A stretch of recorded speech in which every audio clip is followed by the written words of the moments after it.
In the quiet stretch between heaven and earth, where light shimmered like silk and time moved like music, there lived an angel named Seriel. He was unlike the other angels, not because he was disobedient or proud, but because he wondered.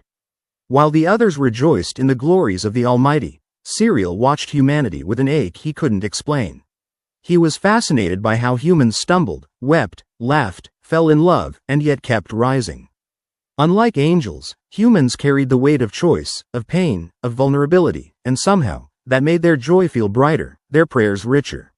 One golden morning, Seriel descended to earth on a mission of mercy. A small village nestled between hills had cried out in desperation. A fever had swept through the children.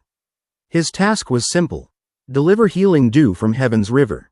But when Seriel arrived, he did more than pour the dew. He stayed. He walked among them. He listened to their stories. He wiped brows and held trembling hands. There, in the weak cry of a fevered child, in the whispered prayers of tired mothers, Seriel felt something stir. Love, raw and earthly and fierce. It was not the clean, radiant love of heaven. It was messy, risky, costly, and it demanded more than wings.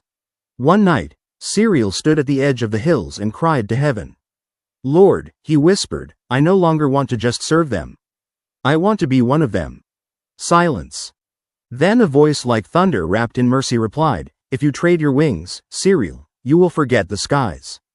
You will bleed. You will feel hunger, fear, longing. Are you prepared to know me through their eyes?"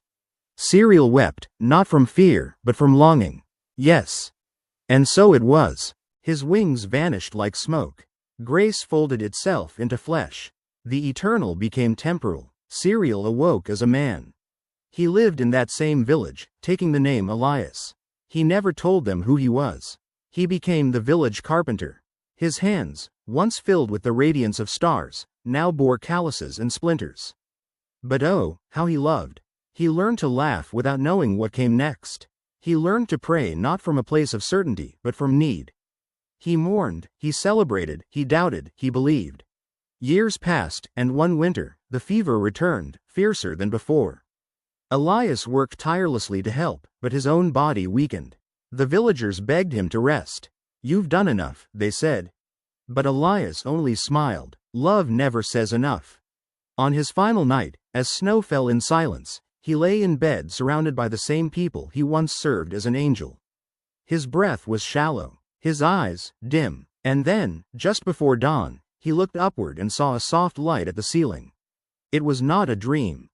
From that light stepped another angel, one Seriel had known in eternity. "You traded your wings," the angel said softly. Elias smiled through tired eyes. "And I gained a heart." "You may return now," the angel said. "He calls you home." Elias shook his head gently. "Not yet. Leave my wings with the children. Let them dream." The angel knelt beside him. "You are remembered in heaven not as the one who fell, but as the one who chose."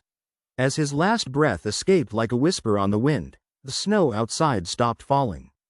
And over the village, a faint shimmer of wings danced in the sky, seen only by the children who would later swear an angel visited them in a dream. And in heaven, a throne was moved slightly forward. For one who chose love at the cost of glory. For the angel who traded his wings.